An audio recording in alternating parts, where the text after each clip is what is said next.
किसी ने जनरल जियाउल हक को नहीं रोका कि आप आमिर हो, आप कौन होते हो जज लगाने के लिए। किसी ने किसी और को नहीं रोका। जनाब स्पीकर, आपको पता है कि पहली दफा यह इख्तियार वजीर आजम से छीन के चीफ जस्टिस के पास कब गया था?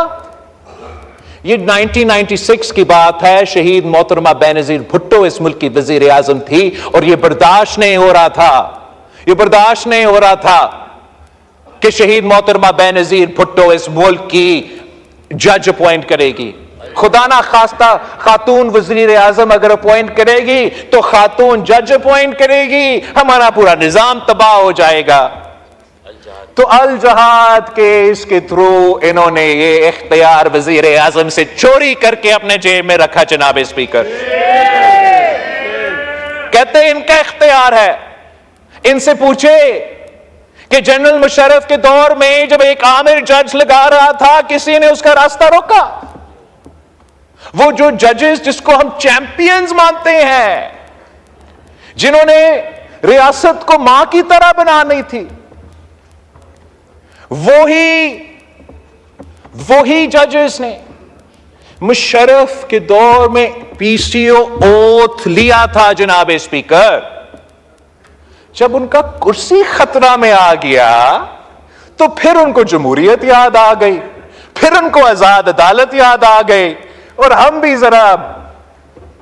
भी जरा अपना सियासत जो उस वक्त का था उस पर गौर करना चाहिए कि हमने भी जजेस को उन जमानों में ये आदत दिलवाई थी ना कि चीफ तेरे जान निसार बेशुमार बेशुमार।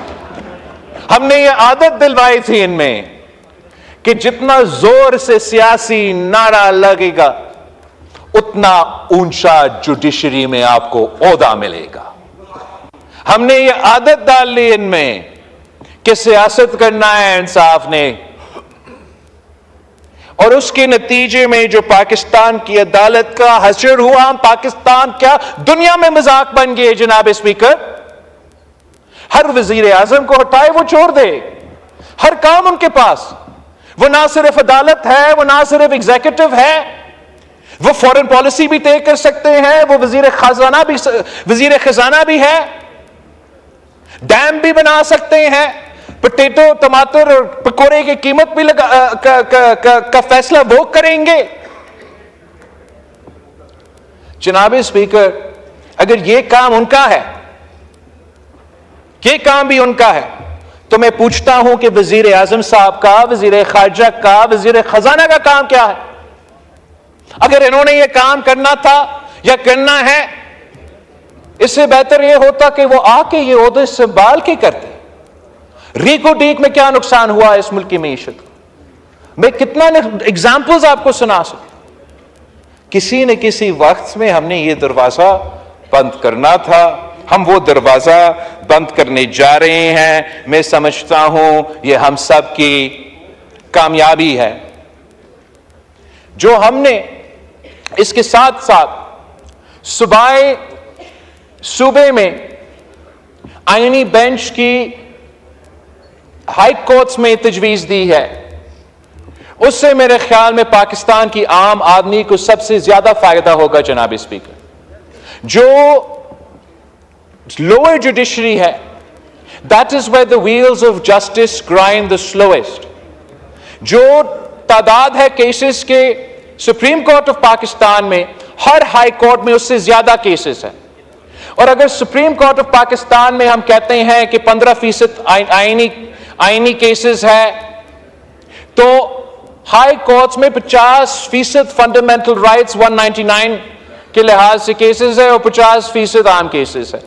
जैसे ही ये सूबे फैसले करके, रेजोल्यूशंस पास करके ये सूबाई बेंचेस कायम करेंगे तो फौरन पाकिस्तान के अवाम को ये फर्क महसूस होगा कि रातों रात इंशाअल्लाह ताला उनको जल्दी और फौरी इंसाफ मिलना शुरू हो जाएगा।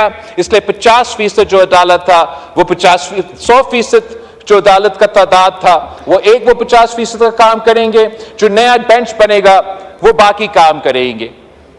जनाब स्पीकर, इस आईनी इस्लाहात में जमाते उलमा इस्लाम ने जो तजवीज़ दी और जो मानेंगे सेनेट ऑफ पाकिस्तान में और इसमें मौजूद है, वो हमारे रिबा के बारे में, सूद के बारे में एक तरमीम, काउंसिल ऑफ इस्लामिक आइडियोलॉजी के बारे में एक तरमीम।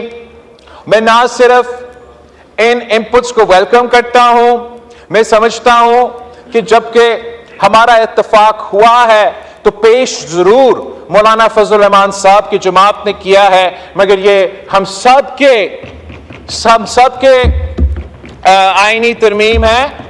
और सबसे मजे की बात जनाब स्पीकर, इन तरमीम की वजह से, मौलाना फजल रहमान साहब के ये पॉइंट्स की वजह से मैं कहने के लायक हूं कि इस आइन में कुछ ऐसे है जो 100% इत्तेफाक हासिल करके पास हुए हैं सेनेट से। और इंशाअल्लाह ताला में उम्मीद रखता हूं कि कम से कम वो पॉइंट्स जो मौलाना फजल रहमान साहब की जमात खुद शामिल कर रहे हैं, तो मेरे दोस्त जो ऑपोजिशन बेंचेस में बैठे हैं वो उस पर वोट करके एटलीस्ट इस शर्त को आप मुत्तफिका आइन का हिस्सा जरूर मानेंगे।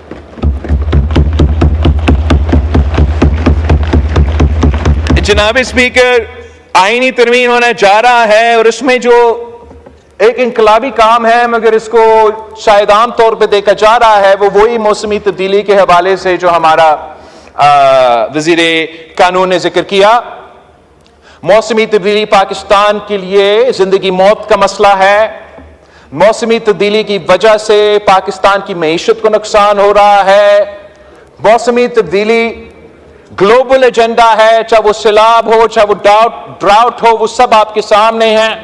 और जब आप एक वफाकी अदालत वफाकी बेंच बनाने जा रहे हैं जो वफाकी डिस्प्यूट्स भी देखेंगे, तो ये उनको मौका मिलेगा कि पाकिस्तान के अवाम का जो एनवायरमेंटल राइट्स है उनको ना सिर्फ तहफ़्फ़ुज़ फराहम करे, मगर जनाब स्पीकर इसमें हमारे जो पानी के मसले हैं, पानी का किल्लत का मसला है, पानी को हर किसी को पहुंचने का मसला है, इसी तरीके से तमाम मौसमी तब्दीली के हवाले से जो पाकिस्तान के अवाम का हक है, हम ना सिर्फ इनको रिकग्नाइज कर रहे हैं मगर उम्मीद कर रहे हैं कि हमारा नया बनने वाला आईनी बेंच इस आईनी हक को, इस ह्यूमन राइट को ना सिर्फ तहफ़्फ़ुज़ दिलवाएगा मगर नया जूरिस्प्रूडेंस इंट्रोड्यूस करेगा, जिसके नतीजे में हम साउथ में एशिया में इस नया लीगल कॉन्सेप्ट को, इस नया लीगल प्रेसिडेंट को पाकिस्तान की जुडिशरी के थ्रू हम ये एड्रेस करने जा रहे हैं।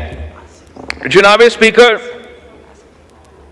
इस पूरा प्रोसेस में जो मेहनत तमाम सियासी पार्टियों ने की, मैं उसका शुक्रगुजार हूं।